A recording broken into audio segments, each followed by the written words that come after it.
Collecting gear within Hogwarts Legacy may seem like a hard task to do in such a massive open world. However, it can actually be pretty easy if players use a unique trick that can help them obtain the best legendary gear in Hogwarts Legacy. And in this video, we're going to go over how to get the best gear within Hogwarts Legacy, and it's actually easier than you might think. So this video is all about how to get the best gear within Hogwarts Legacy, but first of all we'll go over how the gear will actually help you within the game and what the gear is actually used for, if that makes sense. So first of all, we'll go over what the gear is, and then we'll look at the best ways to get the gear. We'll look at loads of different methods and the best ones in order to get gear. Some methods may be slightly easier than others, whilst others might be more efficient, if that makes sense. So yeah, we'll look at a couple different methods that you can use. But first of all, let's go over what gear is actually used for, and let's get into that now. So gear in Hogwarts Legacy is a set of clothing that players can equip to enhance their health, defense, and offense. The gear section has 6 slots for each clothing piece, such as handwear, facewear, headwear, neckwear, cloaks, and robes, and your outfits. Also, this is the same section where you can change your wand's handle, your flying mount, and your broom within Hogwarts Legacy, and each gear rarity is represented by a different colour, those being green for well-appointed gear, blue for superb gear, purple for extraordinary gear, and golden for legendary gear. Each rarity offers a number of slots to the gear that can help enhance it by adding extra traits to it, starting from 1 trait slot which with the superb gear and up to 3 slots with the legendary gear. However, to upgrade and add a trait to gear, players must complete the elf and the knapsack and the loom story quest, so you will get that later on in the game. When you are starting out within the game, it is recommended to actually check your gear stats, then equip gear that gives you the better stats, of course. As you explore the world, gear can actually quickly become obsolete, so make sure to always check your current gear and swap out anything that has fallen off. Since gear only affects offense and defense stats, you can compare them in the gear menu to see if you've acquired better gear, if that makes sense. So obviously you want to frequently check that you do have the best gear possible equipped that you currently have on you,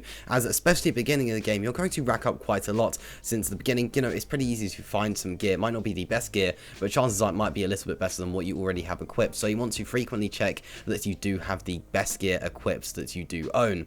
But it is also worth noting that since you are frequently equipping new gear at the beginning of the game, there's an easy way to actually make a bit of money here. You're going to use a lot of gear slots, and you want to make sure that you've got those free, especially for when you get into the later end of the game. So if you do find yourself out of gear slots or just needing more gold, then you can head over to Gladdrag's Wizardwear in Hogsmeade and sell any unwanted gear. That's one of the places that you can do this, but generally speaking, any sort of merchant that you find within the game, you are able to sell gear to. So yeah, just make sure that some of the gear you're never going to use again, if it's worse than what you've got equipped, unless you really like it, then chances are you're never going to touch it ever again, so you may as well sell it and get a bit of extra money. Now, when it does come to gear, this really isn't where it ends. You can actually upgrade your gear within Hogwarts Legacy using the enchanted loom in the Room of Requirement, enhancing stats in the process. The loom can be conjured during the quest, the elf, the knapsack, and the loom, as we mentioned earlier. The loom allows you to boost the offense and defense stats, add a secondary stat, and imbue gear with traits.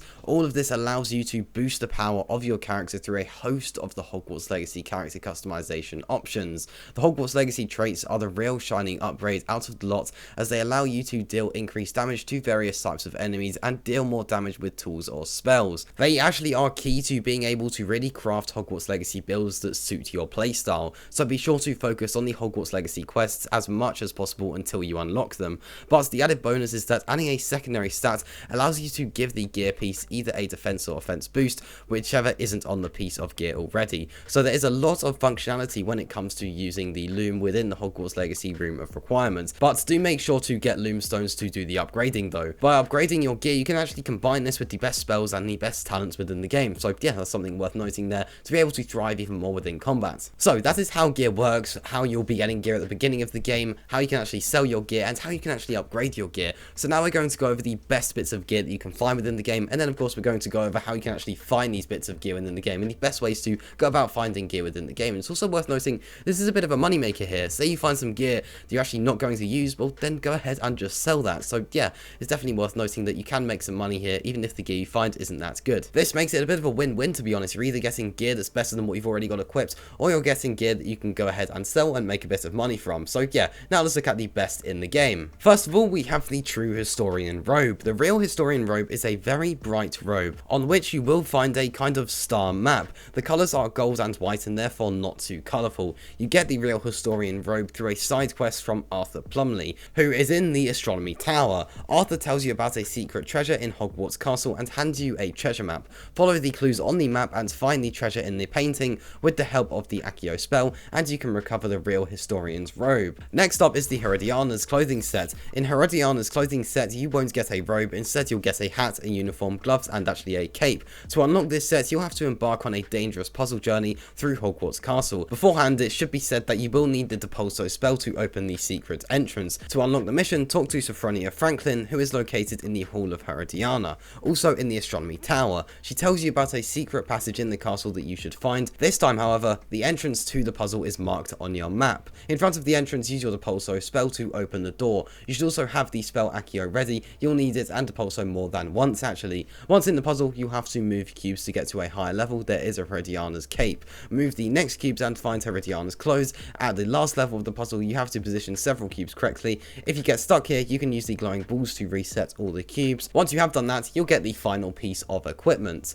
Next up is the Treasure Seeker's armor. You have to invest a lot of time to get this clothing set within Hogwarts Legacy. You have to complete a total of 3 different side quests. For each quest you complete, you will receive a piece of the Treasure Seeker's armor. You'll be rewarded with the Treasure Hunter scarf, the Treasure Hunter long coat, and the Treasure Hunter clothing. So finally, we have the relic robes of the 4 houses. In Hogwarts Legacy, you can find one of the 4 unique robes of the houses: Gryffindor, Slytherin, Hufflepuff, and of course Ravenclaw. You will always receive the relic robe that corresponds to your house. Unfortunately, you cannot unlock the others with the same character. The relic robes themselves are always right in front of you, in the house chest in your common room. To open the chest, however, you have to collect a total of 16 keys in Hogwarts Castle. To do this, you will have to start a side quest from Nellie Oxfire, who is in the transformation courtyard. Nellie will ask you to find 16 flying keys scattered throughout the castle. If you come across one of these keys, it will fly away from you. Follow it quickly. The destination will be one of the 16 locked cabinets. Behind them are the tokens needed to open the house chest, and once you have collected all 16 tokens from the house chest, you can use them in your common room and get the corresponding relic robe to your house. So there you go, those are some just sort of examples of the best bits of gear that you can get within Hogwarts Legacy and how to actually unlock those. But we are going to look at how to actually get some gear within the game, and generally, you know, how you can get some of the best gear within Hogwarts Legacy and the best methods to go about doing so. And we're going to start with method 1, which is actually a bit of an interesting one. It's one that some players might not want to do since it's not really supported in a way. It's not a glitch in any way like that,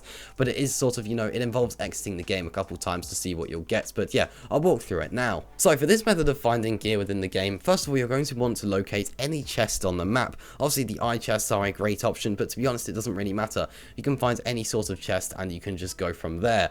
Once you have found that chest, you don't actually want to open it yet. You want to go straight to the settings and save your game, but make sure you don't overwrite the save that you already have. Save in a new empty save slot. Then once you've done that, you want to go ahead and open the chest and collect the gear from the chest. If this gear isn't something you want, then you can just go ahead and reload that save that you already made, and then you can open the chest again and repeat until you get the gear that you want from the chest. So yeah, this method can be used as many times as you want since the game loot drop is random. Furthermore, you can use this to exploit it in any type of chest like I mentioned. This does include the legendary chests, which only consists of legendary gear. So yeah, if you want to get some nice legendary gear, then you can of course redo this until you find the legendary gear that you do want. Of course, if you want to stay realistic, you might not want to go ahead with this method since it isn't really ideal for some players if they want to sort of stick to the actual game's mechanics and everything like that, which I completely understand, and personally I wouldn't really want to do this. But of course, if you really want to get the best gear in the game, then this really is the option you want to go for. But if you want to stay away from doing something like that, then don't worry, there are definitely very good methods that you can use instead. Next up is completing challenges. This can actually reward you with some pretty good clothing, so definitely make sure that you are always checking the menu, checking what challenges there are,